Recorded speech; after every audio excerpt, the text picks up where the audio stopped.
స్టువర్ట్పురం అని ఇక్కడ ఒక దొంగలూరు ఉంది. అక్కడ జరిగించాడు, దేవుడు సువార్తను ప్రకటించాడు. అక్కడ దొంగలు, నరహంతకులు, వ్యభిచారులు, అక్కడ వాళ్ళందరూ కూడా మారు మనసు పొంది సేవకులుగా లేవనెత్తబడ్డారు. స్తోత్రం కలుగునుగా.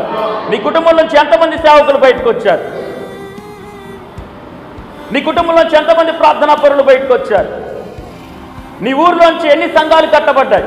ఫలానా ఊరు నుంచి ఫలానా సేవకుడు వస్తున్నాడు, మందిరాలు కట్టాడని ఏనాడికి నువ్వు చెప్పుకోవడమే కానీ, మా ఊరు నుంచి సేవకులు వచ్చారు, మా ఊరు నుంచి మందిరాలు కట్టబడ్డాయి, మా ఊరు నుంచి సువార్త జరిగింది, మా ఊరు నుంచి కొన్ని వేల మంది బాప్తీసాలు పొందుకున్నారు. హల్లెలూయా.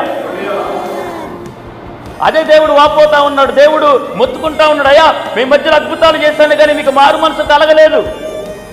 అదే మాట నీతో అంటే జాగ్రత్త. నీ ఇంట్లో చేసే అద్భుతం కనుక ఆ అన్యజనుడి ఇంట్లో చేస్తే